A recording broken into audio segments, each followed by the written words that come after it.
Labvakar tad visiem. Prieks jūs redzēt. Es biju aizmirsis uz kādu tēmatu, mums bija pieteikts, un Daina man nolasīja, kas tas tēmats, viņš izklausās šausmīgi sarežģīts. Bet es varbūt mēģināšu pašā sākumā viņu vienkāršot. Bet sakot, man prieks jūs redzēt, un es pieņemu, ka jūs esat tādi jaunieši, kam gribētos dzīvot, piepildītu laimīgu un sekmīgu dzīvi. Un tad mēs varētu runāt par to, ko tad tas nozīmē nodzīvot laimīgu un sekmīgu dzīvi. Un ja tas ir tas mērķis, kā viņu sasniegt.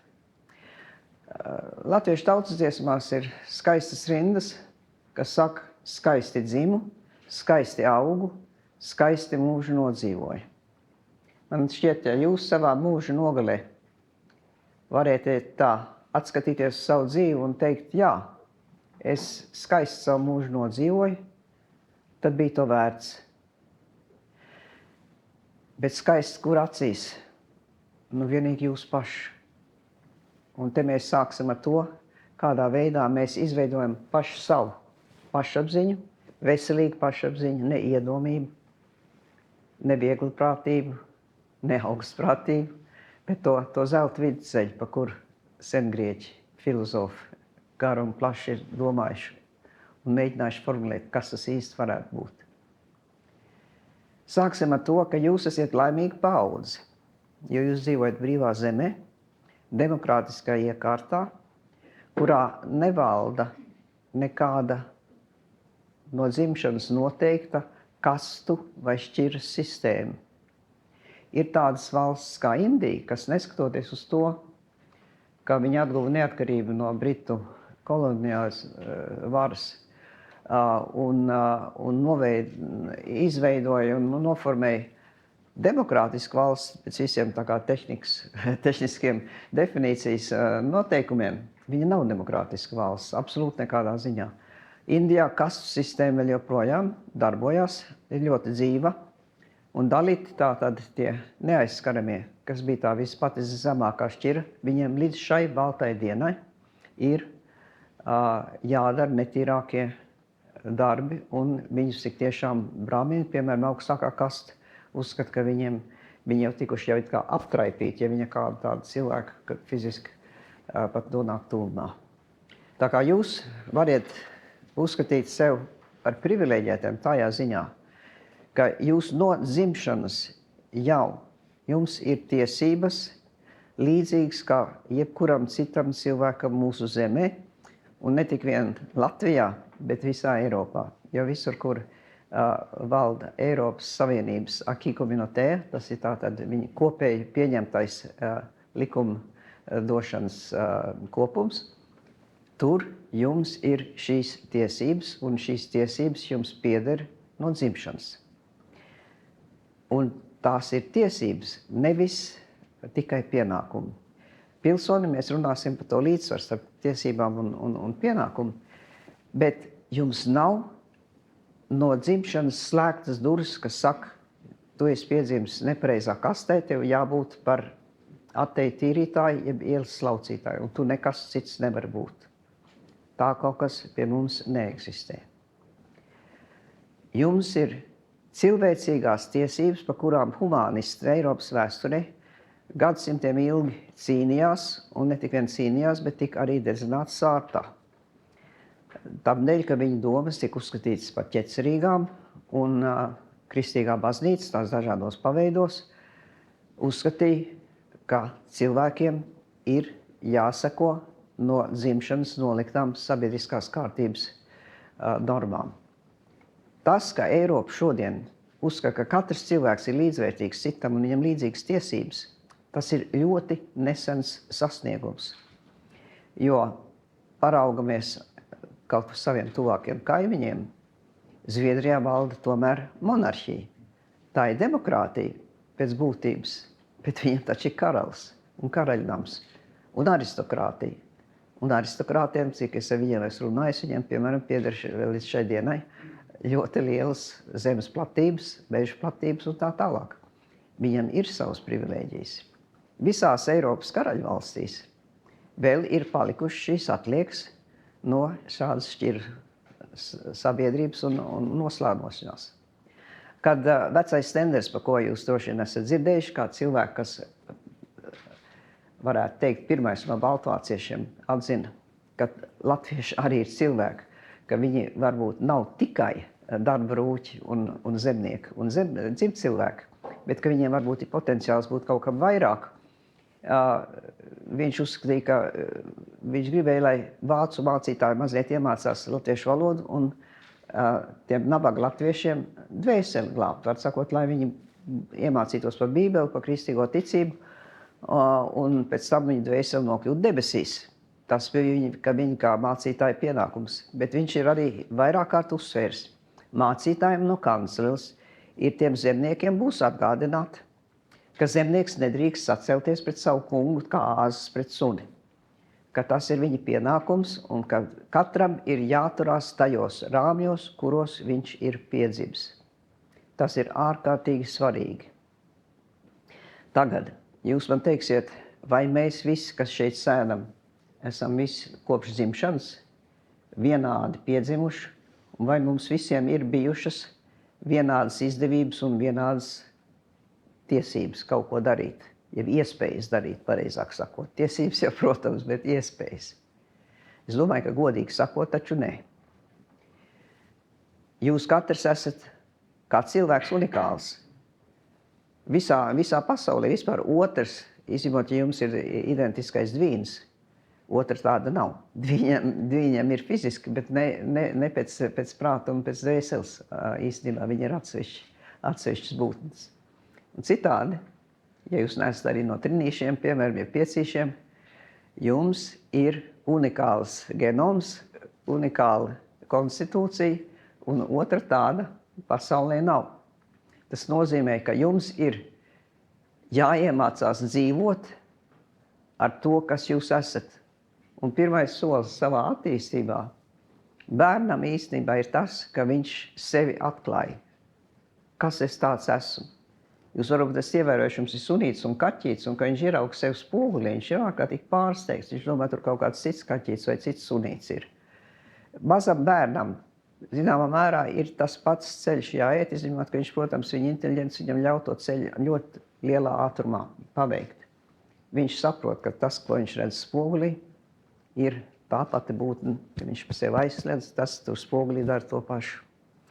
Bet es jums ieteiktu tagad vienu tādu vingrinājumu, ko darīt. Kad jums ir izdevība iegūt dažas minūtes klusumu un mieru savā ikdienas dzīvē, jūs varētu, piemēram, ja jums ir tāda vannas istaba, kur ir spogulis virs izlietnes, tad vai nu rītā vai vakarā kaut vai zobus mazgājot, jūs dariet savu rīt vai vakar rutīnu, es jums izteiktu šādu vingrinājumu. Aiztaisiet durvis ciet, lai jūs neviens netraucē, un raugieties spogulī sev acīs. Jūs skatieties, kas ir tas cilvēks, ko es tur redzu. Jūs skatieties viņam tieši acīs un mēģināt šo skatienu, mērkšināt, protams, ka drīkst, bet turēt šo skatienu, cik ilgi jūs varat. Un jūs konstatēsiet, dažiem tas ir vieglāk un dažiem tas varbūt ir ļoti grūti. Es iesaku šo vingrinājumu tam dēļ, lai jūs iepazītos ar sevi mazliet tā kā citi jūs redz, bet lai jūs pret sevi raudzītos ar laipnību un ar labvēlību. Jo ļoti bieži cilvēkiem pirmais ienaidnieks ir sava neapmierinātība un paškritika, kas ir uzkrāta no visiem tiem laikiem, ka mamma vai teica, tā nav pareizi, tā nevajag darīt, tu slikti darīji, draudzene negrib spēlēties, tāpēc, ka man ar tevi vairāk nepatīk, un boyfriends pamet, ja draudzene aizgāja citu, un visādas problēmas. Lūdzu, iemācieties skatīties acīs tam cilvēkam, kas jums raugās pretīm, ar atvērtību. Gluži kā, kad jūs kaut kādā ballītē, jums kāds tiek stādīts priekšā, un jūs teikt, tas ir foršs puisis, ja tā ir forša meitene. Skatieties uz šo cilvēku ar atvērtību, ar laipnību un ar pieņemšanu. Raugieties uz sevi, sakot, tāds nu es esmu. Man šodien atgādināja, mums bija tādas vairākas ceremonijas un intervijas un tā tālāk, un kāda Žaneta Ozoliņa, kas to Latovu balvu pasniedz, viņa teica, ka viņa bijusi ir rietumos, Amerikā laikam, Amerikas štatos, un es esmu teikusi tur 3 latviešiem 18. novembra runu, kas esot viņas acīs bijis diezgan skarba pret latviešiem, teiksim, un to, kas notiek Latvijā. Bet tai pašā arī, cerīgi, ka var būt citādāk. Un tā runa saucās, tādi nu mēs esam, un tur neko nevar darīt. Un viņi bāzējās uz to, ka 90. gadu sākumā, kad bija tās smagās pārmaiņas, un ka tie jūsu vecvecāki vai vecāki laikam arī vēl jauni vēl bija, ka tiešām visa pasaule sagriezās ar kājām gaisā, un cilvēki konstatēja, ka brīvība ir atgūta, bet ne jau līdz ar to viss ir notika gludi kā pa sviestiet. Šausmīgi daudz visādi risināmu jautājumu un daudz lietu, kas nav sakārtotas un pie kurām vēl smagi būs jāpiestrādā.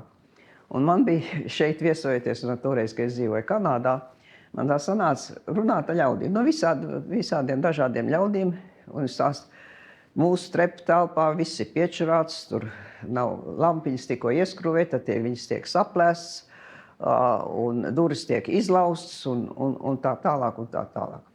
Un atkal, vienas dienas laikā, es man liekas kādas 4, 5, 6 reizes dabūju dzirdēt, man izstāsta tās nelaimes un visas tās problēmas, un tā tas secinājums, tāda nu mēs esam, un tur nekā nevar darīt.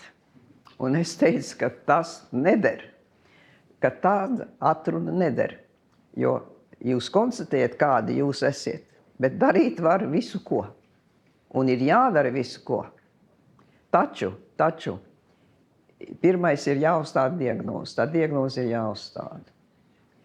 Tātad mēs augam un sākam iet savā izvēlētā dzīves ceļā un raugāmies, vai mēs pareizi staigājam pareizo ceļu vai ne.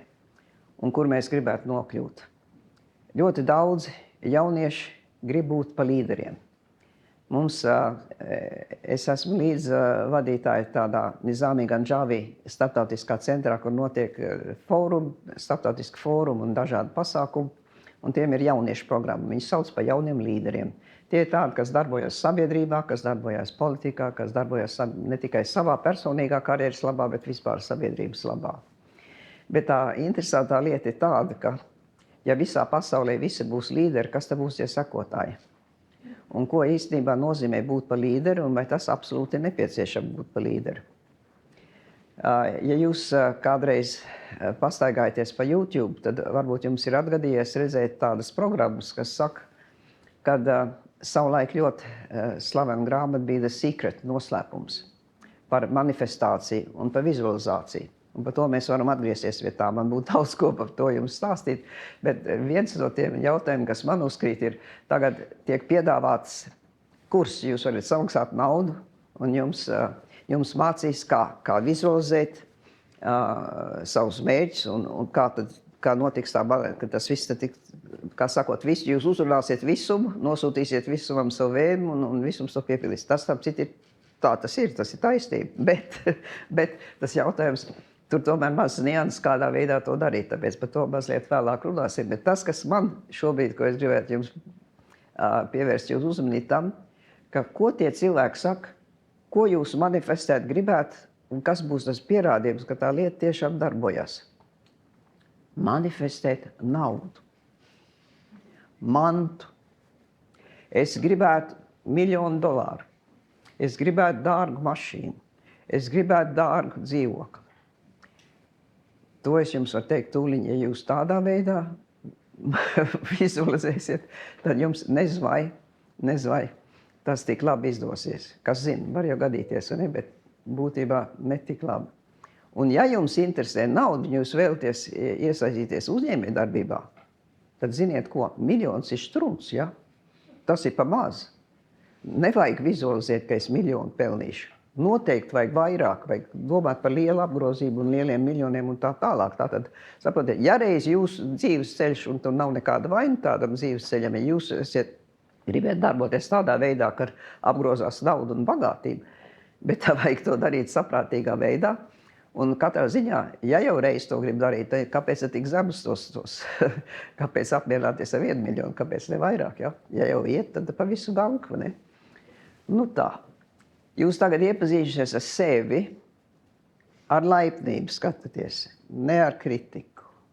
Ne to, ko jums bijusī labākā draudzene pateica šķiroties, kas jūs tāds esiet, ja? Bet kā jūs kā cilvēks satiekat citu cilvēku. Un nākošais solis, ja jums ir kaut kas, ko jūs nesat kaut kādu nastu, kas jums šķiet, ka kaut kas, kas spiež sirdi, ka jums ir kaut kāda nolemtība, piedot sev savu vainu šai nastā, pieņemt to kā realitāti, bet neļaut tai nastai jūs to spiest. Un tā ir liela māksla, bet to mēs arī detaļās varēsim atgriezties vēlāk domāt. Mēs piedzimstam, kā es teicu, visi ar vienādām tiesībām. Mēs nepiedzimstam vienādos apstākļos. Citi privileģēti no dzimšanas, viņiem ir jau turīgi vecāki, dažam ir slaveni vecāki, dažam ir pazīstami vecāki un daudz ko sasnieguši savā dzīvē. Tas var būt privilēģija, tā var būt priekšrocība, bet tā var arī būt nasta. Ļoti daudz slaveni aktieru bērni pārdzīvo ļoti smagas problēmas, un no paudzes paudzē, ja māte bija alkoholiķi, tad meita arī kļūst par alkoholiķi, tāpēc, ka viņai kaut kā viss tā slava un viss tās sekums īstenībā sirdsmieru un apmierinājumu īsti nedod. Viņa ir jāmeklē kaut kādu ķīmisku risinājumu savas sirds smagumam un savas dzīves nasta, ko viņai grūti panest. Ja viņam, ne? Tieši tas pats jautājums. Jūs varbūt māte alkoholiķi, tēvs arī varbūt sievas un bērnu sitējs.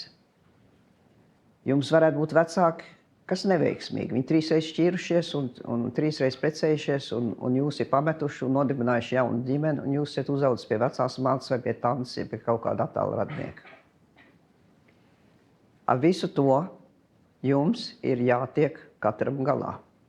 Ja jums ir sekmīgi, bagāti un sekmīgi daudz ko sasnieguši vecāki, tā ir privilēģija, bet tā nāk līdz arī savu nastu. Jo tad jums ir tas izaicinājums, vai nu viņiem līdzināties, ja viņus pārspēt, jo citādāk jums dzīve būs neizdevusies. Ja jums ir vecāki, kas dzīvē nav varējuši sasniegt to, ko gan viņi būtu gribējuši, ko jūs gribētu redzēt, ka vecāki. Es gribētu, ka mans tēvs būtu miljonārs, jeb karalis, jeb vienalga. Jums ir jādzīvo ar tiem vecākiem, ko daba jums devusi, un tas ir nopietnas un smags solis. Te izvēles īsti nav. Līdz savam zināmam vecumam jūs esat atkarīgi no pieaugušiem, un jums ir bijis jādzīvo ar tiem, kādi viņi ir. Bet te es gribētu uzsvērt vienu lietu.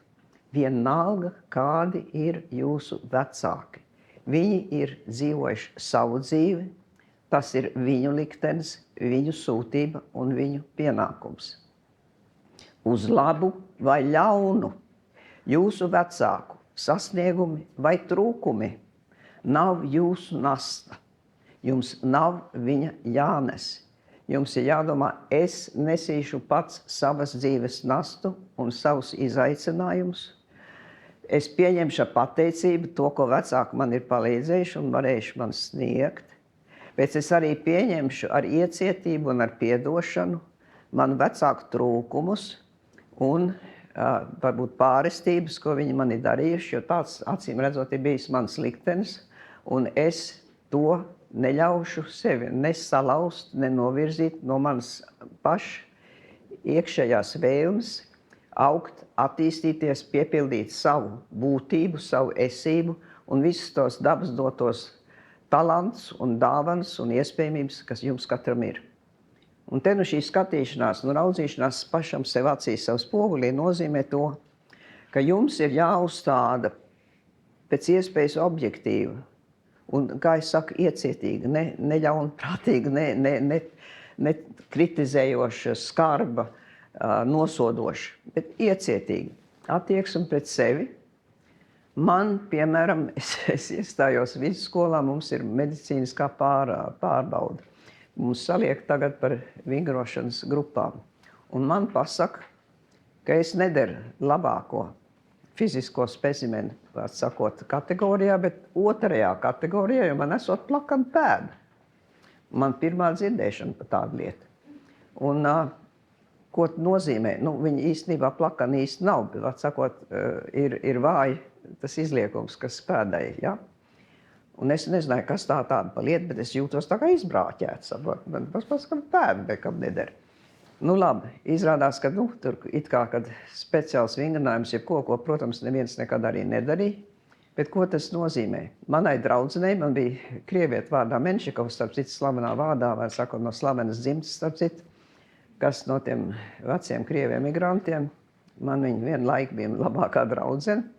Un viņa man lielās, ka viņai ir tas, ko Francis sauc pied cambré. Tas ir, kas balerīnām ir kā pēda tāda ar lielu izliekumu, un viņas tā tad var stāvēt šitā te uz pirkstgaliem.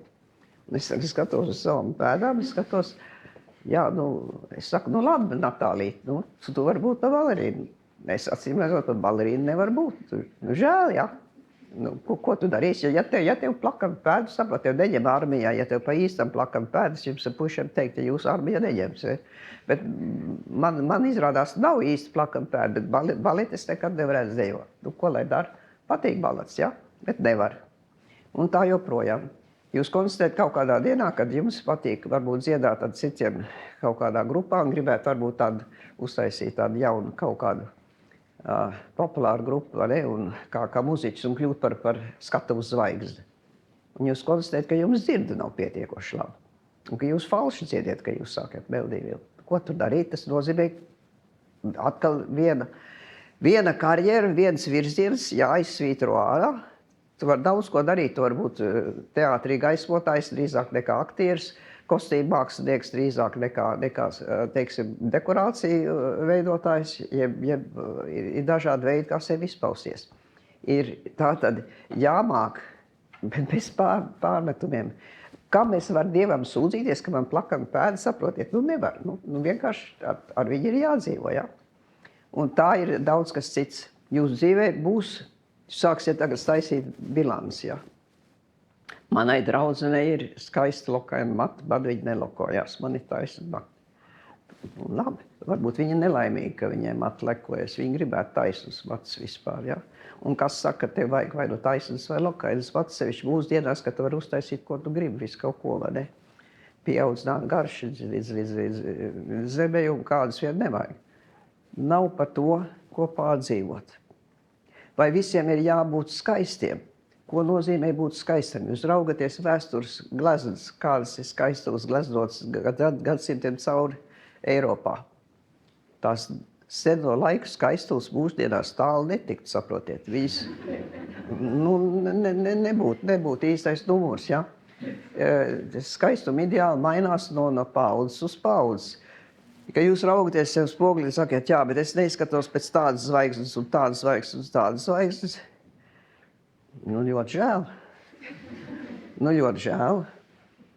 Bet pēc kā es varu izskatīties un kā es varu sev atrast sev, kas man ir ērti, kas man patīk, kā es labi jūtos galvenokārt, redziet. Nākošais ir, ka es jums teicu sevi pieņemt.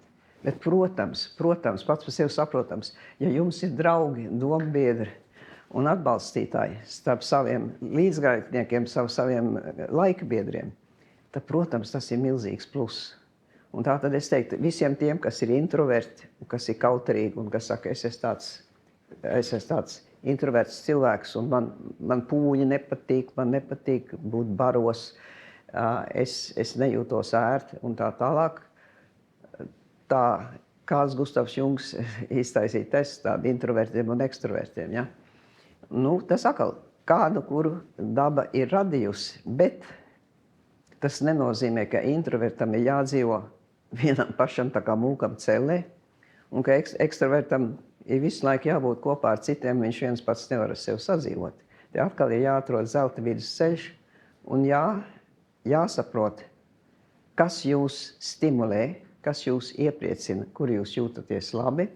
Un es teiktu, ka sevišķi pusauģu gados un studiju gados labs draugs, laba draudzene, klases biedri, kas dalās ar piezīmēm vai kaut ko tam līdzīgu, ir milzīgs atbalsts, un viņi var atsvērt to, ko jūs nesaņemat no vecākiem vai no vecvecākiem, ja kaut vai no saviem brāļiem un māsām.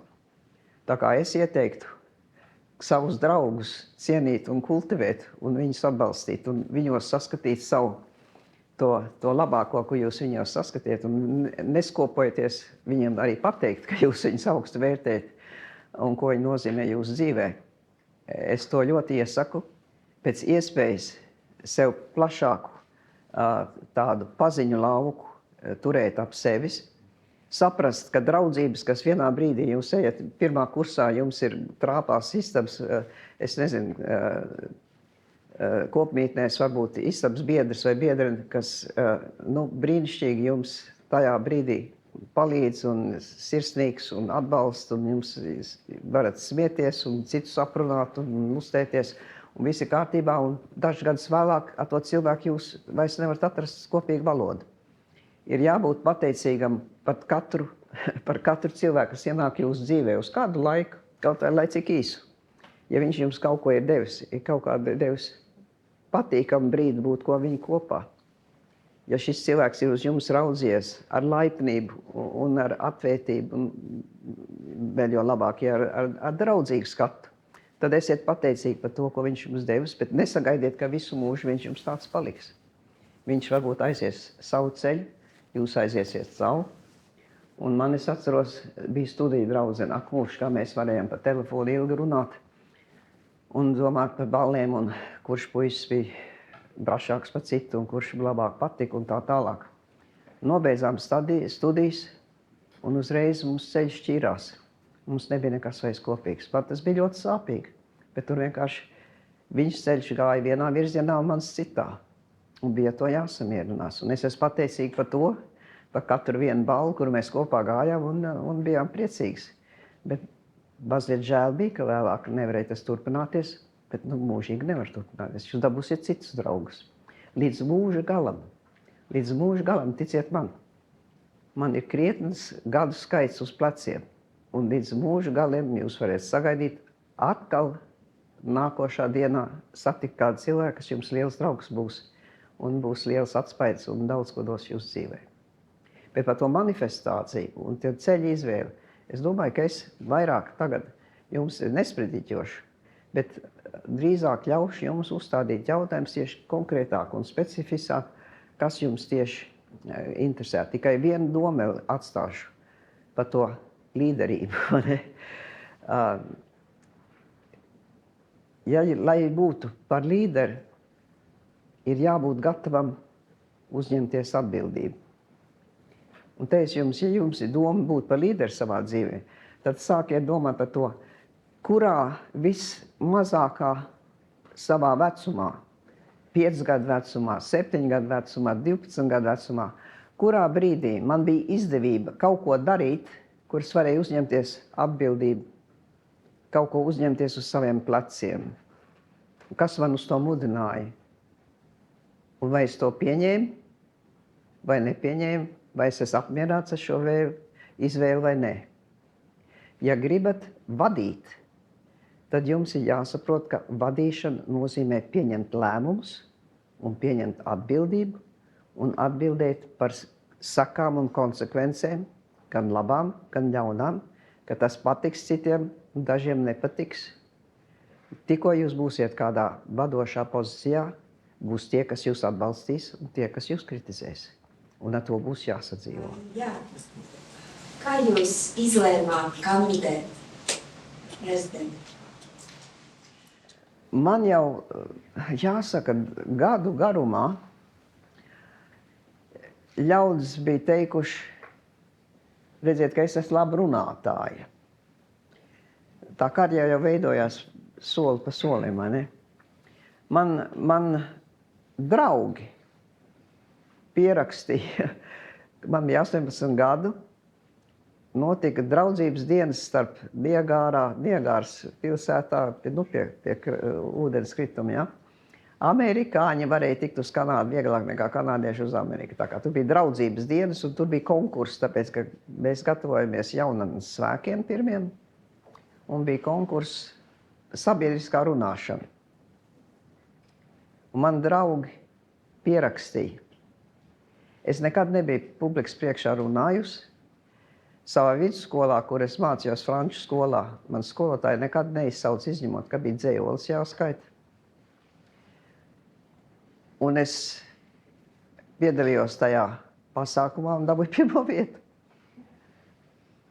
Un tā man aicināja lasīt jauniešiem lekcijas, un tā man aicināja 18. novembris runas teikt, un tad jaunatnes kongresiem, tā vecākot trimta sabiedrībā mani aicināja, un es atbildēju. Es biju tā vienmēr sakot, es nezināju, ka man ir dotības uz runāšanu. Man nebija ne bālākā ideja, ja? Bet, kad man nolika publikas priekšā, es konstatēju, ka jā, tas ir ļoti vienkārši, ne? Tā kā es runāju ar saviem draugiem, es runāju ar publiku, vai tur vienalga, cik daudz ir cilvēki. Es ar viņiem runāju. Tā kā es jūtos ļoti, ļoti labi un ērti, un Amerikā ir tāds aptauja veikt. Kas ir lielākās bailes jūsu dzīvē? No kā jums visvairāk bailes? Kas latvietim ir lielākās bailes? No Krievijas okupācijas? Jeb no kā? No runāšanas. Amerikāņiem ne no čūskām, ne no zirnekļiem, ne no slimībām. Viņiem visvairāk ir bailes runāt publikas priekšā. Es nezinu, kā latviešiem, tas neesmu redzējis pētījumus. Jūs runājat ar publiku tā, kā jūs runājat ar saviem draugiem. Jūs saprotat, dažiem jūs nepatiksiet. Nu, tāds liktenis, vai ne? Visiem nevar patikt. Nu, vienmēr sakot, kad nāca tā izdevība, un kad man deva izdevību kaut ko darīt, un es konstatēju, ka tas man padodās, tad es to darīju. Nonāca tādā stadijā, ka man jau bija zinām tāda reputācija, un cilvēki teica, tu gan esi labi runātāji, tu būtu mums laba prezidenta, būtu mums sava zeme. Vārds sakot, prezidenta gatavu kandidāti, būtu tā kā piemērot, bet nav jau brīva Latvija, tā kā nav kam prezidēt. Tā kā viss tas bija liels joks. Nu, visu laiku liels joks, līdz vienu dienu nebija vairs joks, tā kā. Jā, lūdzu. Vienmēr jautājums kaut kādā ziņā saistīts ar tām pašām manifestācijām un noslēpumu. Atskatoties atpakaļ uz savu dzīvi, cik lielā mērā tas, kādu mūžu jūs esat nodzīvojis, jūs redzējāt jau pirms tam savos 20, 30 gados, un cik daudz no tām lietām ir tomēr notikuši kaut kādā ziņā nejauši? Jā, tas ir ļoti labs jautājums. Giordano Bruno, kas bija ļoti liels domātājs 17. gadsimtī, un kurš, starp citu, katoļu baznīca ļoti nelietīgā veidā notiesāja un sadedzināja uz sārtu. Ja. Viņam ir ļoti interesants pārdoms par to, kas ir brīvā izvēle. Jūs saprotiet, kristīgā ticībā, piemēram, ir tā doma, ka cilvēks ir kritis grēkā, un tā tad viņam jātic savam pestītājam, kas viņu pestīs, bet ka viņam ir tomēr atļauta brīvā griba, lai viņš izvēlās labo drīzāk nekā ļauno. Bet tā brīvā griba, viņai pretstatā stāv nolemtība. Un tas ir, ko hindusiem, piemēram, ir karma. Viņi izskaidro savu kastu sistēmu ar to, ka saka, šis te dalits, kas ir no zemes kastes, viņš to ir pelnījis. Iepriekšējā dzīvē viņš kaut ko ir darījis, tas viņam atmaks par to, un tas ir pelnīt atmaks, un bramīni tur pretiem tie bijuši cēli un labi, un tā tālāk, un viņi to ir nopelnījuši, un tādi mēs esam, un tur neko nevar darīt, kādi mēs esam. Manā dzīvē es tagad rakstu savus bērnības tieši un pusaudzes atmiņas, un kas man uzkrīt ir, ka man bija zināmos grūtos brīžos, kas izskatījās visai bezcerīgi. Un es teikšu tā, ka manā dzīvē tiešām ir bijuši dažādi tādas kritiski momenti, ka nākotnes perspektīvas izskatījās visai drūmas. Un tajos brīžos mana vēlme, piemēram, izglītoties, cik nu vien man ir iespējams savā dzīvē sasniegt, mācīties, iet skolā, turpināt savu izglītību. Šī vēlme noved pie tā, ka man gandrīz neticamā veidā tādā brīdī, ka izstījās, ka šlus un āmen nekā es vairs uz priekšu netikšu. Piemēram, netikšu vidusskolā, ka palikšu ar pamatskolas izglītību, bija tiešām tāda nopietna situācija. Un man pienāk, es izēju uz ielas vakarā, man pienāk 6 cilvēki klāt un saka, jūs neesiet Armanoviča kunga meita. Tas man sauģa tēvs. Mēs savulaik arī bijām tur tajā spēkstacijā, kur viņi man vecāki palika. Mēs te tagad pārākšies uz Kazablanku. Kā jums klājās? Es saku, man briesmīgi klājās. Es esmu uz ielas, rīt es būšu uz ielas, man nav kur palikt. Viņa uzaicina pie sevis. Pilnīgi 6 cilvēki. Es viņus pat neatcerējos, ka es viņus pazīstu. Tā kā es to uzskatu, ja raugoties apakaļ, tas ir pilnīgs brīnums. Nu? Un tas nav racionāli. Jūs iziet uz ielas, jums pienāk klāt viens cilvēks un pasaka, jā, jums ir tagad strupceļš, es jūs izpestīšu. Nu, uz zinām brīdi, un tā. Tā kā, ja jums ir iekšā sirdī kaut kāda vēlēšanās, piemēram, jūs jūties, ka jūs esat muziķis pēc dvēseles, jeb rakstnieks, jeb biznesmenis, jeb sabiedrības netaisnību koriģētājs kaut kādā veidā, izpalīdzēt cilvēkiem, kas ir sociālās grūtībās, slimniekiem, jeb kaut ko citu, vienalga. Ja šī vēlēšanās ir iekšā, un jūs jūtiet viņas sirdī, sirdī, ne tikai prātā, bet sirdī, tad es varētu paredzēt, ka tā manifestācija tiešām viņa iedarbosies, un jums neizprotamā veidā, un īstenībā neloģiskā veidā, viss šķirsies un pavērsies, un jums tiks dots varbūt salmiņš, pie kura piecelties. Es nesaku tūliņ, ka zelta pilis, ja? Bet salmiņš, pie kura pieķerties tajā brīdī, ka jums sajūt, ka jūs slīkstiet. Jo jums ir kaut kāds mērķis un kaut kāda vēlme kaut ko sasniegt, un ka šis mērķis nav ļaunprātīgs. Jūs nevienam negribat neko noņemt nost, jūs negribat nevienam pārdarīt, jūs negribat sasniegt kaut ko uz citu rēķina, bet tikai kaut kādu mērķi, kas jums sirdī un prātam ir tuvs, un ko jūs vēlētos realizēt pēc savas labākās spējas un sirdsapziņas. Un es teiktu, jā, tad visums tiešām jums nāks pretī. Apbrīnojamā veidā. Un tad jūs varēsiet mūžu galā rakstīt savus memoārus. Rīt manam vīram palika nu pat 90 gadu, un viņš beidzot uzrakstīja savus memoārus. Un viņa moto ir tāds, dari, kas jādara. Viņam ir pēc tām teorijām, pēc kurām psihologi saka, cilvēkam ir tiesības, ka viņam ir tik grūta bērnība bijis, ka viņam ir visas tiesības būt nevrotiskam un slimam un alkoholiķim un drogu patērētājiem un tā tālāk. Imantam ir bijuši tādi pavērsieni viņa dzīvē, ka viņam būtu visas tiesības būt nelabojamam neirotiķim. Viņš ir apbrīnojams stabils, mierīgs, nosvērts un būtībā laimīgs cilvēks, vai ne? Tā kā viss ir dzīvē iespējams. Tas ir viena lieta. To es jums no pieredzes varu teikt, no savu vīru pieredzes. Lūdzu. Jūs pieminējāt pašā sākumā par to, ka mums nevajadzētu būt augstprātīgiem, bet es gribēju pajautāt jūsu pieredzi, kā ir strādāt ar cilvēkiem, kas ir augstprātīgi. Nu, šiem cilvēkiem jūs redzat, ka ir potenciāls un ir lielisks iespējas strādāt kopā, bet viņi ļoti grūti izteikt kritiku un viņi to nespēja pieņemt. Varbūt jums ir kāds ieteikums, ko darīt? Es jums teikšu tā, ka katram no mums kaut kādā brīdī dzīvē nāks sastāpties ar, kā amerikāņi saka, ar kolēģi no Ellas, ar kuru tiešām vienkārši nav iespējams sadzīvot. Un kas darīs visu, lai jūsu dzīvi padarītu pēc iespējas neciešam un nepatīkam. Man bija situācija, ka manā darba vietā universitātē darbā stājās jauna administratora. Kanādā tā universitātes sistēma mazliet citāda kā šeit. Mums bija fakultātes, un fakultātē vairāki departamenti. Psiholoģijas departaments bija ļoti liels, bija 65 profesori tikai psiholoģijā. Un administratori bija tā, kas kārtoja dažādās tehniskās lietas saistībā ar ikdienas lietu iekārtošanu. Un man radās iespējas, ka šī sieviete ir vienkārši naidīga. Viņa dara, varētu sakot, sīkas riebeklības viņa dara, ja? Un kad ar viņu ir šausmīgi grūti sadzīvot. Es runāju ar citām savām koģēlēņiem. Izrādās, ka viņa faktiski ir īpaši nejauka ar sievietēm profesorēm. Un es kādu brīdi domāju, ko viņai novēlēt, ka viņa salauž kāju un ka viņa nevar nākt uz darbu.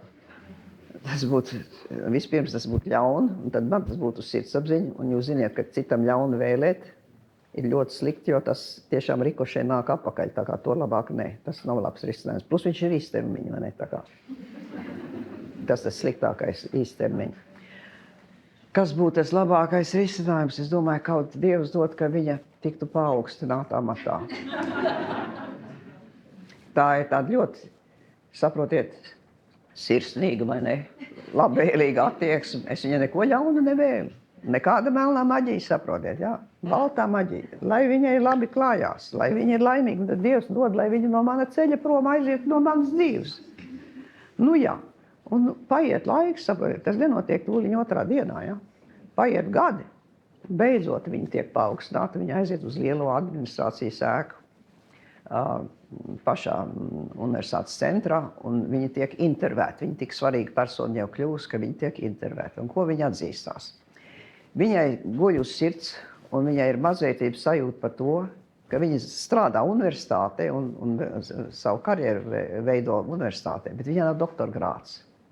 Un tur pētījumā departamentā ir saujiņas sieviešu, un viņām ir doktora grāds, un viņas ir profesors. Un viņa jūtās vienmēr, katreiz, kad viņa kontaktā ar sievieti profesoru, viņa jūtās it kā mazvērtīgāk. Kā tad viņa ir doktora grāds un man nav? Viņa droši vien uz mani skatās no augšas uz leju, droši vien mani nicina, un tāpēc viņa paliek riebīgi. Ja? Vīriešus, iedomājieties, ja? Vīrieši, tas viņai netraucē, tas ir normāli, ne vīriešu profesori. Tur nav jāpārdzīvo. Sievietei tiesības būt bez doktora grāda, vīrieti ir profesori. Un tātad cilvēki ar kompleksiem, ar zināmiem kompleksiem, man bija arī viena studenta, kam bija bišķi vilkus šizofrēnija, saprēt, tas jau bija nopietnāk. Bet bija nāc tāda stadija, kad es viņai teicu, paklausies mīļā, tu ar mani mēģini risināt savas problēmas ar savu māti, ja? Es neesmu tavu māti, es esmu tavu profesoru. Tātad laipni lūdzu nevrotiskos gājienus pataupīt savai ģimenei. Mēs runāsim par darbu, par diplomu darbu, par to, kas jādara un tā tālāk. Jā, ir tādi brīži, kad jūs sastapies cilvēks vienkārši neiet kopā, neiet. Un viņam ir varbūt bieži ļoti labs savi iemesli. Tā ir viņa problēma, bet viņš jūsu dzīvē arī rada problēmu. Tad vienīgais no savas pieredzes novēlēt viņam spožu karjeru, lai viņš tiek no jūsu dzīves ārā.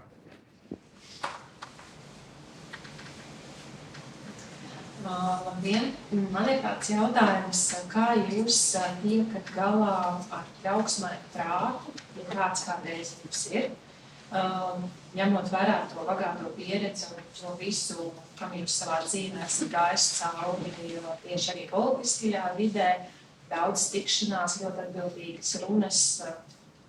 Kā jūs gatavojāties, kā jūs sevi nomierinājāt, ielikāt šajā spēkā stāvoklī, vai tas būtu pārliecinoši, vai tas būtu, teiksim, bez tās liekās trauksmes, kas neļaušas tāpat ejot gulēt, kādreiz pa galvu tās domas rinko. Kādas ir jūsu metodas?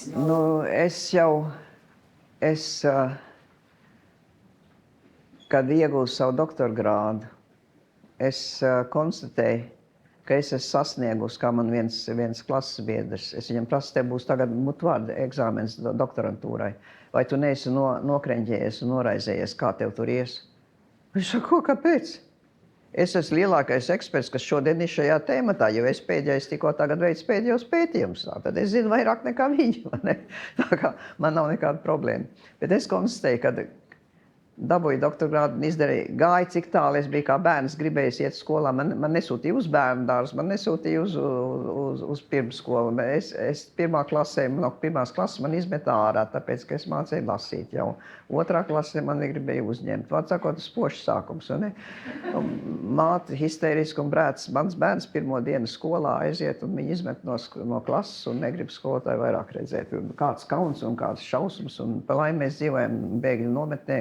Tur bija mums istabas biedri, un tie teica, Marija, nu ko tu pārdzīvo? Tas bērns taču tika izvests tāpēc, ka viņš ir gudrāks par tiem citiem. Kas tev pa kaunu? Jā, nu jā. Nu tā tad es konstatēju tajā vecumā, cik man bija toreiz palika 25, 26 gadi, ka es esmu tagad sasniegusi tik tiešām, nu tajā izglītības ceļā es esmu izgājis cauri visiem tiem pārbaudījumiem. Un tagad, protams, ir daudz ko vēl mācīties un turpināt un strādāt, bet es esmu sasniegusi faktiski to līmeni. Un es konstatēju, ka zinātne nedod atbildes uz visiem jautājumiem. Man bija tāda liela ticība, ka zinātne un psiholoģija, ka tā varēs visu kaut ko atrisināt. Un tā es biju spiests konstatēt, ka viņi man nedod dzīves jēgu. Viņi man nesaka, kas es esmu, kur es piederu. Pie latviešiem, pie kanādiešiem, pie francūžiem, pie angļiem, pie kā, pie kur, kas es tāds esmu, kas man dzīvē jādara. Un vai man izglītība ir laba lieta, es viņu novērtēju, bet viņi man nedod dzīves jēgu.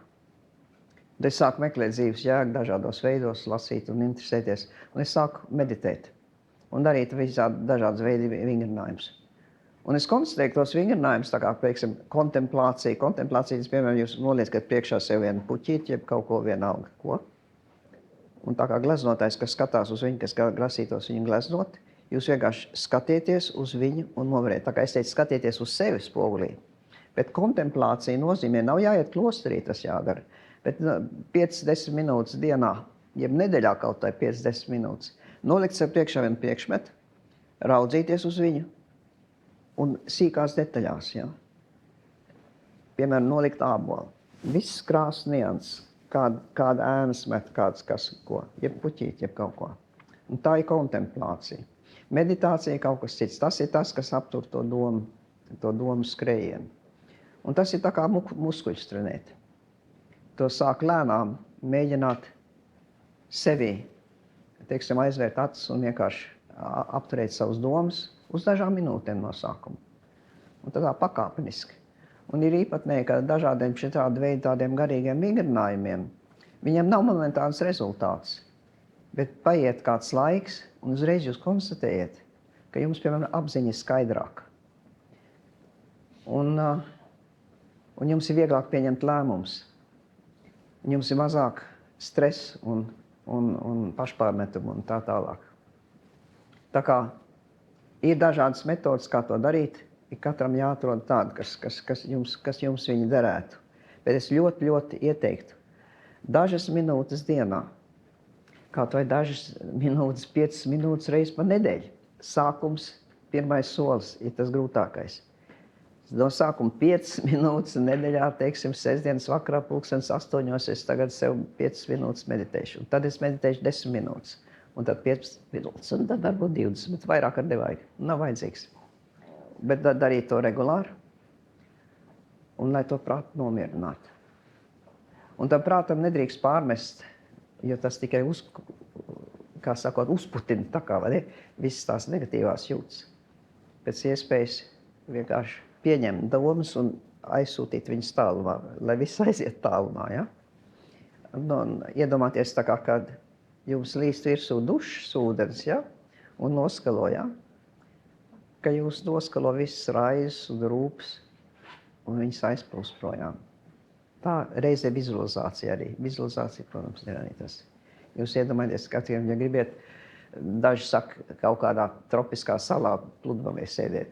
Es aizbraucu uz Jukatānas provinci Meksikā un staigāju tagad jūras malā, un tur baigie kukaiņi rāpo pa kājām, saprot, nekāds miers.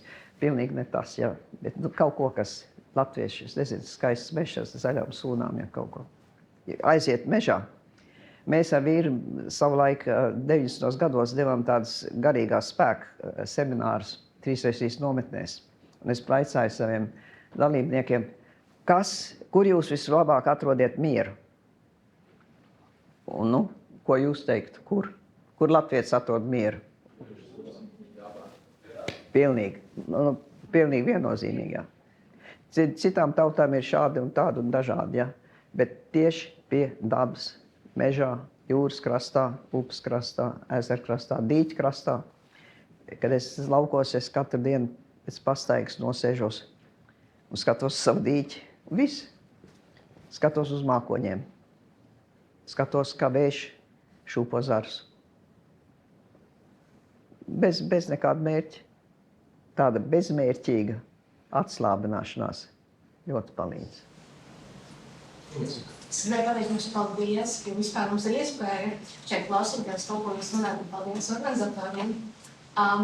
Manās acīs, domāju, daudz mūsu acīs jūs esat ļoti liela iedvesma, un mēs raugāmies uz jums kā uz piemēru, un mums jauniem esot ir iespējams grūti uz priekšu domāt, kas ir tie, varbūt tās tie dzīves pagrieziena punkti nākotnē, kas mums ir, vēl būs. Mēs esam tikai lūkoties pagātnē, bet mums varbūt nav to tik daudz.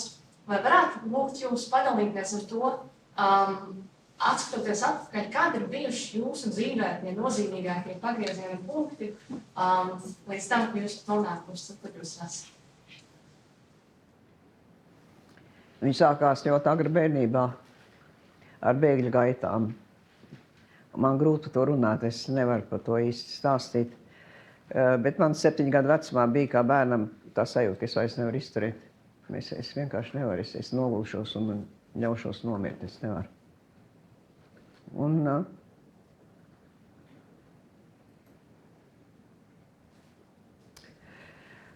ir tādi brīži, jā, kad tev liekas, ka vairāk nevar.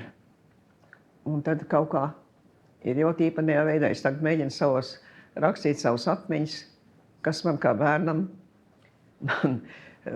piemēram, Young Men's Christian Association, IMK tāda, vai ne? Viņi bēgļu bērniem uztaisīs vasaras nometni 1 nedēļu. Tagad mēs tagad tur saliek mūsu teltīs, un man kāpēc ieliek pat telts vecāko, jau atbildība, ne? Bet mans meitenes saceļās pret mani. Viņas pasaka, ka kaimiņas teltī meitene ir stiprāka un lielāka, un mums bija jātais stafets sacensības, vai ne? Un manas meitenes saka, mēs negribam skriet ar Vairas komandu, mēs gribam Budītas komandu skriet, ne? Vaira pa daudz tieva. Es faktiski biju ļoti labi skrējējis, starp citu, ne? Bet tas tā. Nu, un tagad mana tauta pret mani saceļās, nerespektē manu autoritāti. Mums pēcpusdienā iedod marmelādes maizi, un lapsenes sanāk riņķī un lapseni iekoši. Es palieku dusmīgi, es mēģinu to lapseni gaidāt, man otra lapseni iekoši.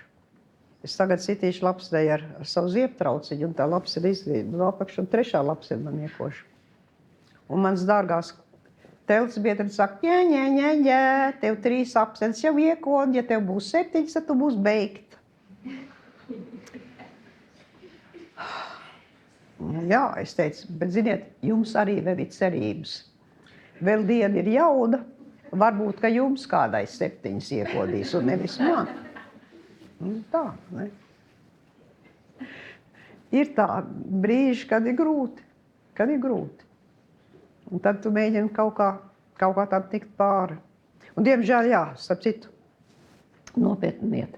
Ja jums kādu brīdi liekas, ka jums ir pa grūti un jūs vairs nevariet, jūs saprotiet, ka mūsu dienās ir palīdzība. Vajag prasīt pēc palīdzības.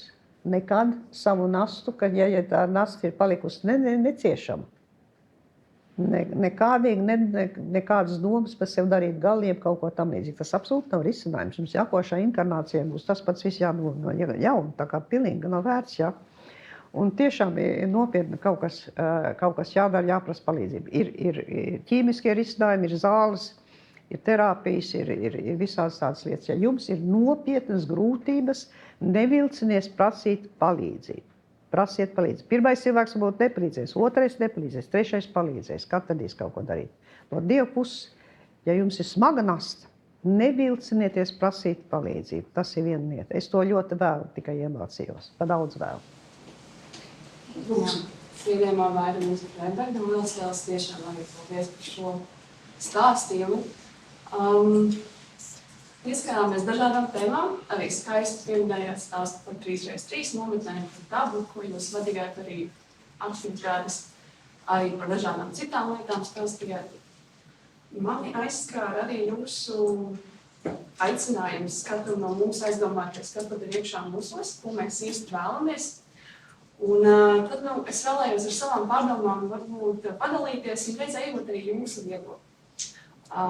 Cik gan jauki būtu nodrošināt vienādas iespējas un vienlīdzīgas iespējas cilvēkiem, lai arī kur mēs būtu. Un tad kā jūs domājat, vai šī utopiskā doma, es to vārdu eglotājus zinu, tātad šī te utopiskā nostādne, ka mums visiem ir vienlīdzīgas iespējas, vispār ir sasniedzama. Vai demokrātiskā vidē, varbūt jums ir labs piemērs ar kādu valsti vai sabiedrības grupu, kur tas ir sasniegts, un jūs varētu būt. Jā, nu redziet, piemēram, man tas izglītības ceļš, kam būtu vajadzējis būt tā kā it kā gludam un vienkāršam, jau no agras bērnības visādi sarežģījumi bija ar pirmo skolas dienu, vai ne?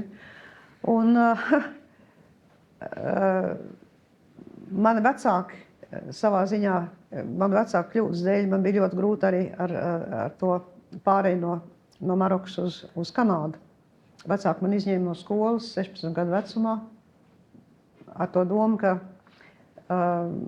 mēs aizņēmamies naudu no saviem pazīstamiem no nometņu laikiem, lai varētu samaksāt ceļu prom no Marokas, jo Marokā bija neatkarības kustība Istiklal, un viņi tur sākās terorisms pret eiropiešiem, jā, tā kā mums bija kaut kur jātiek prom. Un vecāki nolēma, ka vajag aizņemties naudu, lai mēs varam samaksāt to ceļu, bet tāpēc, ka viņi aizņemās no draugiem, viņam kauns būt parādā. Un ka tagad, lai es meklēju 16 gadu vecumā tagad darbu un palīdzu atpelnīt un atmaksāt to parādu agrāk. Manā dzīvē tas radīja ļoti negatīvas sekas, jau sākot ar to, kad es 16 gadu vecumā tagad sāku meklēt darbu, un es aizēju tagad, kur ir darba. Skatos, kur ir darba piedāvājums, un es saku, kāda jums pieredze? Kāda man pieredze 16 gadu vecumā? Es mēģinu iet vakarkursos, un man saka, no kurienes jūs nākat? No Marokas? No Āfrikas? Vai jums tur bija vispār kādi skolotāji? Kā jums tur bija? Mums jāsāk ar zemāko klasu un tā tālāk. Nu, var sakot. Jā, bieži ir tā. Tā bija liela kļūda man izņemt no skolas 16 gadu vecumā. Tas bija slikti manai veselībai, tas bija slikti manām izredzēm vēlāk. Mēs to nezinājām, man vecāki arī nezināja. Un man nebija 16 gadu vecumā iespēja, teiksim, ar savu bankā, beigās es dabūju darbā banku par zemāko algu. Un kad es aizdesu vecākiem to savu pirmo algu un teicu, nu lūdzu, tagad sākam atmaksāt parādu, Štruns, tu jau neko nepelni, tas nekas tev, liels paldies par kūkām, ne? Nu jā. Tā, vecākot, dzīvē nav teikts, ka dzīve ir taisnīga. Nav teikts, ka visiem ir vienādas izdevības. Dažam palaimējās. Dažam iet grūtāk un dažam iet vieglāk. Bet ko es gribu teikt, ir, ka jebkuram ir brīvā sabiedrībā ir iespējas. Varbūt tas ceļš ir līkumaināks, viņš var būt garāks, viņš var būt smagāks, bet tās durvis ir vaļā, viņas nav ciet. Kas jums ir palīdzējis par spīti tām visām grūtībām, kas jums ir pieņemšas jūsu dzīves ceļa laikā? Kas jums ir bijusi tā iekšējā pārliecība un tā ticība sev, kas tā kā palīdzēs tikt, vai arī kāds, varbūt tās tā kā labākais padoms no malas, kas ir palīdzējis tomēr virzīties uz priekšu? Nu, viens bija tas, ka mēs bijām ārzemnieki, un kad tikko ieradamies Vācijā, tad tūliņ jau ko mēs dzirdam, die verfluchte Ausländer, nolādētie ārzemnieki, ja. Un mani vecāki teica, mēs esam latvieši, mēs esam tikpat labi kā vācieši, mums nav pa ko kaunēties. Tā kā no tā viedokļa man vecāki mani iedēstīja to, varētu teikt, pretestību nicināšanai. Un varētu teikt tā, ja jums ir kaut kāda pretestība, ja kāds jūs sāk nicināt, ja nomelnot, ja kaut ko darīt, tad šī pretestība ir tas, kas audzē muskuļus. Ja sportists audzē muskuļus, viņam vajadzīgs ir muskuļiem pretspēki, lai tas muskulis attīstītos. Ja muskulis netiek saspridzināts, viņš nevar attīstīties. Un faktiski izturība dzīvē, ko angliski sauc resilience, viņi nāk no pieredzes. Tāpat kā sportists trenē savus muskuļus, tā cilvēks sastopamies ar pretestību, ar kaut kādu stulbību no citiem, ļaunumu no citiem, vienkārši nelaimējās, apstākļu sakritība. Nav svarīgi ko. Bet tie muskuļi tad sāk trenēties un saka, kā es tam tikšu pāri. Paskatieties frontē, kā ukraiņu karavīri, ko viņi dara, ka viņiem pretī stāv, teiksim, viņš ar savu tanku iet un priekšā dubļu jūru un kā viņš tam tiks pāri un ko viņš darīs. Ne? Tas ir tādi piemēri. Vienalga, kādi tie apstākļi, ir jāatrod veids cauri, uz priekšu, riņķī apkārt, atkāpties kaut vai uz drošākām pozīcijām. Jā, brīžiem ir jāatkāpjas, arī tas jāpielāgojās. Bet nedrīkst pieņemt nicināšanu pret sevi. Un tajā ziņā redziet, ja jums ir, teiksim, apkārt cilvēki, kas jūs nemitīgi kritizē un mēģina jūs nomelnot, te ir tas vingrinājums, kas sev atgādināt. Es esmu tāda mantra, kas ir, es esmu Dieva bērns, un dievišķā palīdzība man piederās. Jums, kā Dieva bērnam, ir tās pašas tiesības, kā jebkuram citam uz kaut kādu augstāko spēku palīdzību. Ja jūs neticiet augstākiem spēkiem, tad jūs peraties pa dzīvi ar saviem spēkiem vien, teiksim. Tas arī ir risinājums, protams. Vēlējos jautāt, kā jūs sev atceraties tādā mūsu vecumā, kāds bija jūsu raksturīpašības, vēlmes un mērķi? Man gribējās būt cilvēkos īpatnējā kārtā. Un tā man nolika bankā pie lodziņa, saprotiet, nāk cilvēka nauda. Un tikai par naudu vien runā. Un es visu dienu nostrādāju, un mans mērķis ir tāds, ka man jāskaita ieņēmumu un izdevumi un jānonāk līdz nullei.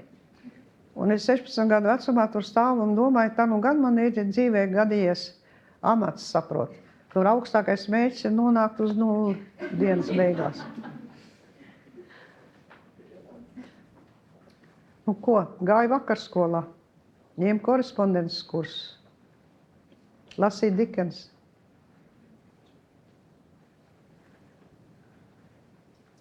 Lūdzu, jā. Kas jums ir viens no iedvesmojošākajiem notikumiem savā dzīvē, ja drīkst? Mēs patās svinam, mēs svinam NATO, mūsu Latvijas uzņemšanu NATO. Saprotiet, tas bija tāds izaicinājums. Ja jūs domājat, ka mēs tur iebraucām gludi tā kā pa sviestu, ja? Tad jūs ticiet man, mums bija visi iespējamie šķēršļi ceļā, kas teica, NATO nevajag vispār paplašināt, NATO vispār vairs nav vajadzīgi. Šitās mazās zemes bijušās padomju republikas, ir īpaši Krievus kaitinās, viņi nebūs priecīgi, kāpēc mums Krievus kaitināt, priekš kam tas vajadzīgs, un tā tālāk, un tā tālāk. Viņi visi ir naciķi un apspiež savus nabaga Krievu minoritātes, un tā tālāk, un tā tālāk. Pa visām frontēm bija jācīnās. Es tāpēc šodien, kad mums bija tā ceremonija ar Lato, Rīgas pilī, prezidents man iedeva to vodalu, es pateicos visiem tiem cīņas biedriem, jo tā bija kopēja cīņa. Tur vajadzēja pa visām frontēm strādāt, visiem ļoti intensīvi ieguldīt darbu diplomātiem, militārām personām, valdībai, saimai, tautai kā tādai, jo vajadzēja NATO neizņemt tādu valsts, tā kā Serbija, kur 60% cilvēku uzstās, ka Krievijiem ir lielākais draugs un rietum viņiem ienaidnieki. Tādu neuzņem NATO, saprotiet. Tur vajag tautai arī būt saproskajai. Tā kā tas brīdis, ka tagad fotogrāfs, kas pilī un tur vēl filmē, viņš saka, es atceros to brīdi. Es stāvēju ar kameru un es gaidīju to brīdi, ka mēs redzēsim televizorā, ka tiek paziņots. Jo NATO, saprotiet, tajā brīdī Prāgas samitā bija toreizējās dalībvalstis piedalījās. Mūs uzaicināja kā viesus. Man bija tā izdevība teikt to runu, to improvizēto runu, ne, kas atstāja lielu iespēju, ko jūs varat dabūt internetā redzēt. Un mēs tagad gaidījām, mēs noteicām savus runas, aizjām tagad, skatāmies televīzorā, kurā brīdī viņi paziņo, NATO tiks paplašināt un šīs 10 valstis tiks uzņemts. Un tad tas fotogrāfs saka, es tur jau stāvēju un gaidīju to brīdi, un tā jūs sākāt visi tur lekt gaisā un apkopties un tā. Nu, tas bija neaizmirsams brīdis, tas bija skaisti. Un tad Īrijā, kaut 1. maijā, tika pacelti jauno Eiropas dalību valstu karogi. Un tur bija Īrijā tik daudz imigrantu, ka katrai valstī bija viens no Īrijā dzīvojošiem viņa tautības bērniem, kas pasniedz to karogu, kas tika uzvelkts mastā kopā ar pārējiem Eiropas Savienības. Tā bija ar skaista ceremonija, tas bija ļoti skaisti. Tur bija daudz strādāts pie tā, un jo grūtāks tas ceļš ir bijis, jo lielāks gandarījums, ka viņi beigās sasniedz. Lūdzu. Mums tādā manifestācija pirms 5 minūtēm galvā tieši bija ideja par jautājumu, kas saistīts ar NATO. Un tieši izskanēja jautājums. Jūs atbildējāt, bija pieminēts NATO, bet runa nav par to, kāds būtu jūsu vēstījums Latvijas jauniešiem, ņemot vērā šī brīža ģeopolitisko situāciju. Un, kā teikt, šo informācijas daudzumu, kas mums ir pieejams, jo ne, šeit mēs esam ļoti dažādu vecumu sabiedrību, un arī jaunieši, vecāki. Un mums ikvienam jābūt šī viedīgums, ne? Un ikvienam ir, kā teikt, savs burbulis, savs redzeslauks, būs šo informāciju. Un kāds būtu jūsu vēstījums jauniešiem, vai jūs saglabāt mieru, vai kā jūs šo skatāties šī situāciju, un ko jūs varētu atēt? Es domāju, ka jūs paudzei, tas ir, es jums runāju par jūsu privilēģiem, bet šis ir jūsu izaicinājums. Tieši informācijas pieejamība un pārbagātība un informācijas izsijāšana un izvērtēšana. Tātad jums ir vajadzīgas mākas. Un tās ir mākas, kas ir apgūstamas. Tā kā violnieks iemācās violu un pianists klavieru spēlēt, tur ir jātrenējās. Mēģināt saskatīt, kur ir loģiska sakarība, kas to ziņu nodod. Ļoti svarīgi. Ziņas avots ir svarīgs. Tātad izvērtēt, kas ir avots, cik viņš ir ticams, cik viņš ir uzticams, cik viņš ir aizspriedumains, cik mēs jau zinām viņam iepriekš, kas ir viņa priekšnoteikumi. Teiksim, ja Putins jums kaut ko pasaka, jūs to neuzturiet tādā pašā veidā, ko jums pateiks, teiksim, kāds, kas ir, teiksim, Latvijas premjerministrs. Tomēr ir starpība, ja? Jums var patikt vai nepatikt mūsu premjerministrs, bet viņš ir Latvijas premjerministrs, un es teiktu, ka jums ir drīzāk viņam jātic katrā ziņā naidīgam kaimiņam. Ja? Un tā informācijas filtrēšana kļūst ar vien vieglāk, ja jums pati pamata informācijas bāze par pasauli pēc iespējas plašāk. Tātad, ja jums interesē, es nezinu, jūs gribat būt par veterinārā ārstu, piemēram. Jā, labi, jums interesē lielu un mazu dzīvnieku, un ja jūs jau iepriekš dzirdējat strādājuši ar lieliem dzīvniekiem, ar maziem dzīvniekiem. Un tas ir mans lauks un veselība, un par to es interesējos. Kas ir brīnišķīgi, tas viss kārtībā. Bet ir labi interesēties arī par citu ko, kā gan savu dzīves ceļu jau izvēlēto, gan savu hobiju, gan savu ierasto, iemīto taciņu. Pēc iespējas veidot sev plašāku vispārējās informācijas bāzi, un es tajā ieskaitītu zināšanas par vēsturi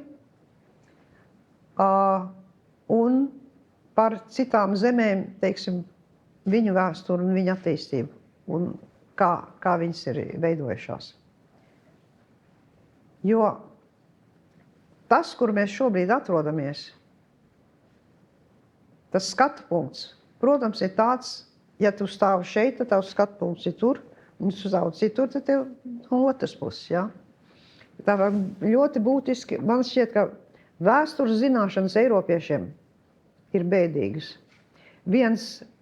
Tikko vienā franču debašu programmā uz YouTube es skatos, kaut kāds eksperts, es aizmirsu par ko, Austrum Eiropa, lai Dievs nedod. Viņš sāk runāt, saprotiet, tur tais Balkānos, viņi tur mums vēl,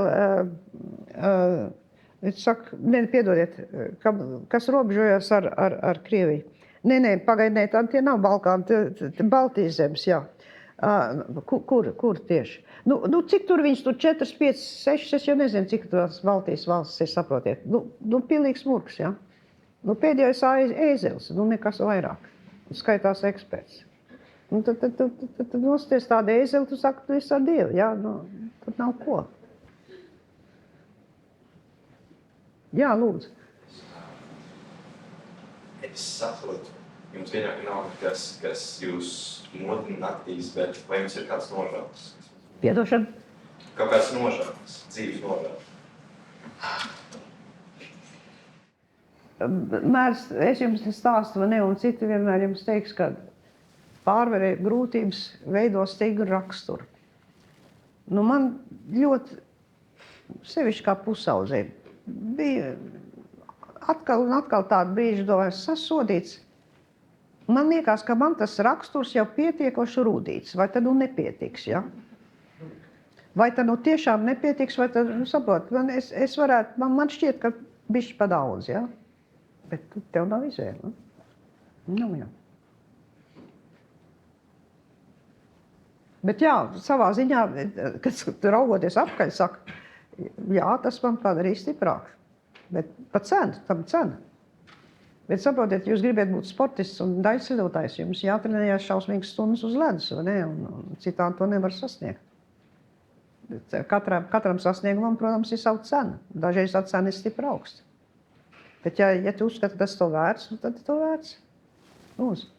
Es vēlēs atgriezties atkal uz to tēmu par NATO iestāšanos. Es gribēju zināt, kā jūs vērtējat to ceļu, ko mēs esam līdz šim veikuši kopš iestāšanas Eiropas Savienībā un NATO ekonomiski, politiski.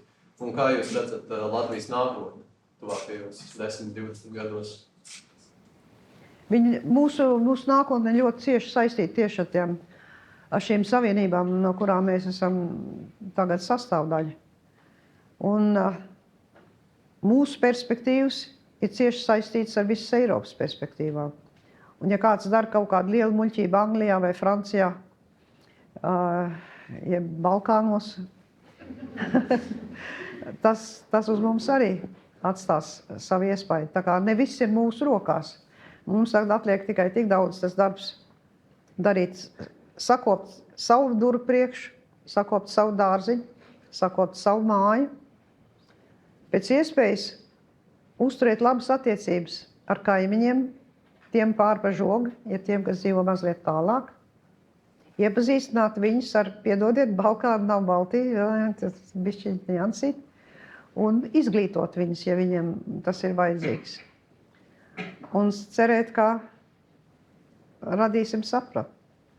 Es neteiktu, man šodien prasīja LTV žurnālisti laikam, vai mēs varam justies absolūti totāli droši, tāpēc, ka mēs esam NATO. Absolūti totāli droši tikai vienu iet, ka jūs divas lietas. Jūs piedzimstiet un jūs nomirstiet. Tas ir kāben baznīcā. Viss cits pa vidu ir varbūtības. Totāli absolūta drošība neeksistē. Ir tikai tā drošība, ko tu sev pēc savas labākās iespējas un spējām esi spējis sagatavot. Un mēs esam, manuprāt, kā valsts darījuši. Mēs esam izmantojuši ļoti šauru vēstures atvērtu lodziņu, pa kuru vispirms Latvija atgūda neatkarību. Viņi varēja arī viņu neatgūt. Ingušetija un visas tādas tur dažas tautas, kas tur gribētu varbūt arī savu valsts, viņām nav savu valsts. Katalāņi domā daži, ka viņi negribētu būt Spānijas sastāvā, viņi gribētu savu valsts, viņiem nav. Skoti dažreiz izsakās, daži domā, ka vajadzētu Skotijai būt atsevišķai valstī. Viņa nav. Tātad mums bija šī izdevība tāda kļūt par neatkarīgu valsts atkal, un tad noiet to ceļu, kur mēs nogājām. Man kaitina, ka Latvija dažādos rādītājos atpaliek no saviem tuvākiem kaimiņiem. Mani tas tiešām tracina. Jo tajā laikā, kad es biju amatā, mēs centāmies būt pirmās vietās, cik nu vien iespējams, kaut ko sasniegt pēc iespējas labāk un dabūt labāks rādītājs. Un tas, ja mūsu kaimiņi kaut ko ir sasnieguši, un pie mums nav bijis pietiekami piepūli, lai to pašu sasniegt, Man baigi tracina. To es atzīšos. Jā, tad papildināšu, teiksim, tā jautājums. Tad no pieredzes par nākotni mūsdienās šobrīd, kā jūs domājat, mēs visi latvieši kopā varētu, jo ne tikai vadītājs, valsts vadītājs rada šo stipru tautu, mēs katrs dodam savu devumu.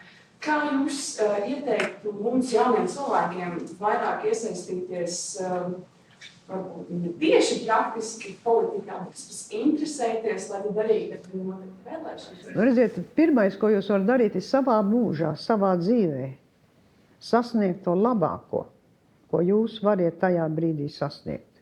Vai tas būtu nākošais eksāmens universitātē, vai tas būtu kaut kas, kas jūsu darba vietā, kas jums ir jāpaveic, ka jūs savu darbu paveiktu pēc iespējas ideāli, perfekti labi. Es uzskatu, ka katrs Latvijas sētnieks, kas rūpīgi un atbildīgi notīra savus trotuārus, noslauka rudenī lapas un ziemā sniegu un dara savu darbu pēc labākās sirdsapziņas un pēc augstākām savas profesijas, jeb savas nodarbošanās prasībām, viņš jau ir nācis ar ieguldījumu tautas stiprumā. Tauta ir tik stipra, cik ir viņas vājākais ķēdes loceklis. Katrs viens ar savu dzīvi, ar savu atbildību, tieši ar savu atbildību un savu vēlmi sasniegt to augstāko un labāko, ko viņš spēj, visi tie kopā salikti, tie veidot tautu. Bet ja tautā ir tāda attieksme, es tagad padomāšu, varbūt, es mīlu šo zemi, bet es nemīlu šo valsti. Kā tu tantiņa mīļā domā, ka tā valsts varētu, teiksim, tā zeme te eksistēt, ja viņa nebūtu valsts, tad viss tā čeģē, kā bija iepriekš padomu gados. Ja? Ja tu nemīli šo zemi, jeb šo valsti, tad kaimiņš viņu paņems. Gribi, lai kaimiņš paņem, tad ļoti žēl, ja? Tad nebūs viņa. Nebūs tāda, kas mīlēs Latviju un ka būs svarīgi, kas ar to Latviju notiek. Lai vispār ir pasaulē tāda tauta. Paskatieties uz Ukraiņiem. Krieviņiem pasaka, jūs neesiet. Viss jūs nekas neesiet. Mēs jūs pataisīsim pa sevi. Mēs negribam jūs redzēt bakām, jūs mums nepatīkiet, jūs nekam nedariet. Mēs jūs vai nu nokausim, jeb pārtaisīsim pa mūsējiem. Viss, āmen. No. Tad Ukraiņiem divas izvēles, tā kā tur notika Krimā, kad viņi bija pārsteigti un pazaudēja to teritoriju, ja tagad viņi cīdās pretī. Jums ir šķiet svarīgi tas, ko mūsu tauta ir cauri gadsimtiņiem piedzīvojis. To, ka viņa ar asnīm ir atkarojusi savu brīvību un vispār savu tiesību būt tauta. Nevis zemnieku šķira, nevis dzimtcilvēki, nevis upuri, nevis bāriņu tauta, bet neatkarīga tauta ar perspektīvām un nākotni, kas ir gatava strādāt un veidot un būt labāk par saviem kaimiņiem, nevis tikpat labi, labāk par saviem kaimiņiem. Tāpēc man neredzās, ka mums ir zemi rādītāji. Mēs nedrīkstētu ar to samierināties. Mums būtu jātiecās kaut ko darīt labāk. Bet ja cilvēkiem neinteresē, tāds saprotiet dzīvē, man patīk šis, man patīk tas, labi, tad nebūs. Saprotiet, ja jūs neveidosiet, tad nebūs. Mana paudze aizies drīz vien ar Dievu, ne? Atvadīsies, tagad nākošās paudzes. Un būs tā nākotnēs vīzija par to, kāda varētu būt valsts. Būs sirds teksme, priekš viņas kaut ko darīt, lai viņi veidot un palīdzētu viņi kaut ko uztaisīt, kas būtu īpaši. Jeb nebūs. Jums būs izvēle. Jums ir tā izvēle. Un daudz kas, viss atkarāsies no tā, kāda būs tā izvēle. Tam lielākam vairākumam, protams. Būs daži, kas būs aizraujušies, kas būs kaismīgi patrioti, būs tādi, kas būs reddeni, būs tādi, kam nekas neinteresē. Kādas būs tās proporcijas? Kāds būs līdzsvars starp vienaldzīgiem, neieinteresētiem un tiem, kam kaut kāda liesma ir krūtīs par šo valsts, kurā viņi dzīvo. Jūs to noteiksit.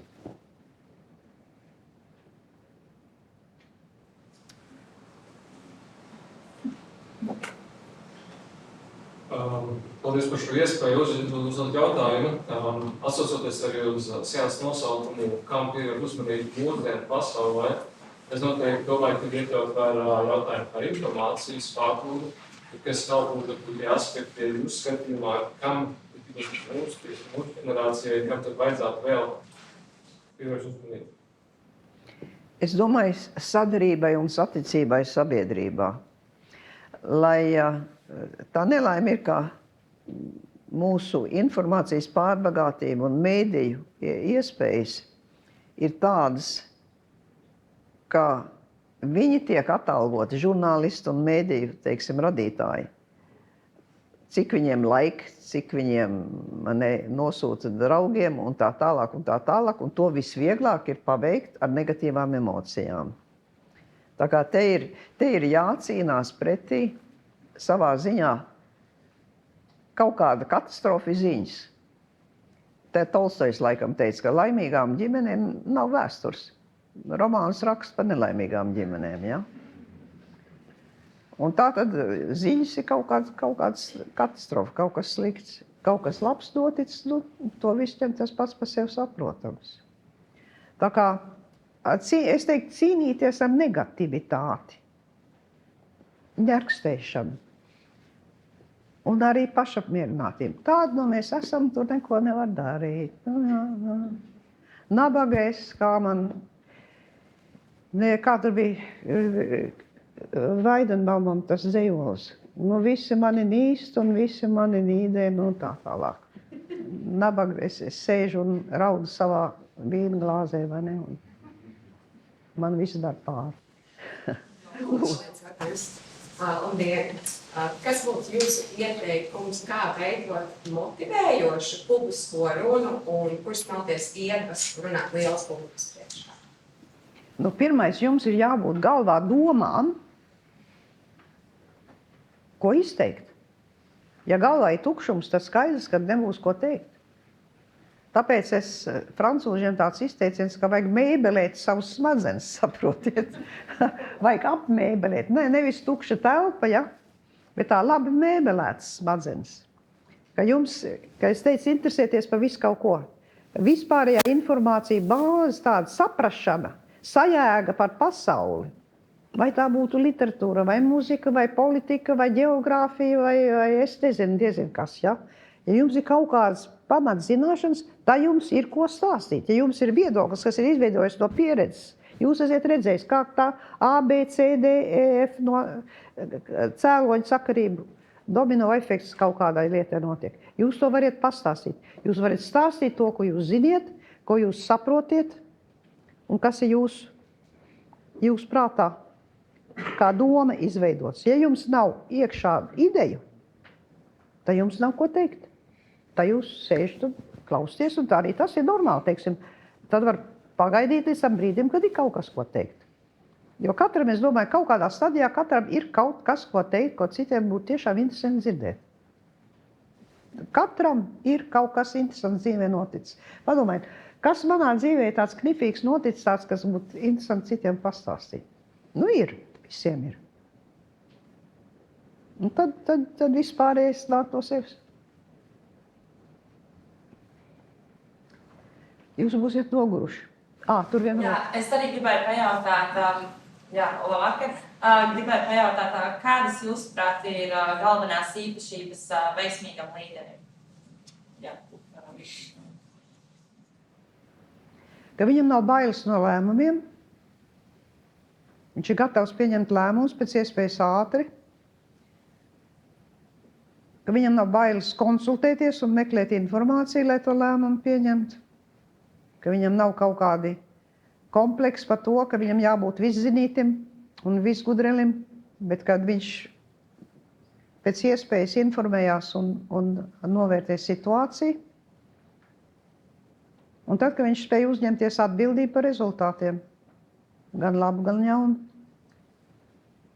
Arī atzīt kļūdas, ja tādas ir bijušas, un no tām mācīties. Un respektēt cilvēkus, ar kuriem viņš strādā. Līderim, tā kā demokrātijā ir iespējas visiem izteikties, ja? Līderi iet tā kā karoga nesēja pa priekšu, bet viņam vajadzīga kāda, kas seko, ja? Viņam jāspēj varbūt arī aizraut tos sekotājus. Un kā tad to dara? Lai viņos ieklausītos, lai būtu viņiem ko teikt. Mana runa Prāgā kļūst slavena ar ko? Visi citi teica, mēs esam strādājuši un mēs tagad esam gatavi priekš NATO, mēs tagad esam labi un mēs būsim vēl labāk. Un viena runa, otra runa, trešā runa, ceturtā runa, piektā runa. Un es domāju, tie cilvēki Bušs mieg ciet, Blērs žāvājās, Širaks nervozē. Kaut kas nav labi, ja?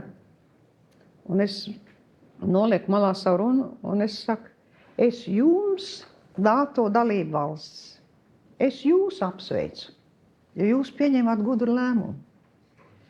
Jūs pieņemat gudru lēmumu, paldies par to. Jūs pareizi darījāt, tā vajadzēja. Un kāpēc vajadzēja? Tas izskaidroju. Vārds sakot, līderim ir jāspēj ne tikai pateikt priekšā, ko citiem darīt, bet arī uzklausīt, kas tiem citiem ir vajadzīgs. Un diplomātijā, tāpat diplomātijā sevi izteikties, formulēt savu domu, pārliecināt, absolūti ne no šaubām, bet diplomātijā klausīties un saklausīt to citu cilvēku pozīciju, saprast viņu, no kurienes viņi nāk, kāpēc viņi no turienes nāk, ko tur varētu, no kura leģiķa viņiem varētu, teiksim, varbūt mainīt viņu domas, saprotiet. Klausīties ir tikpat svarīgi, kā arī runāt. Un cieņa pret saviem sakotājiem un cieņa pret saviem darbbiedriem, protams. Tas tiešām ir svarīgi, jo citādāk rezultāts nebūs tikpat labs, kāds viņš varētu būt. Zinām, tā kā brīvību dot arī saviem padotajiem. Un tas ir tā kā pa naža asveni.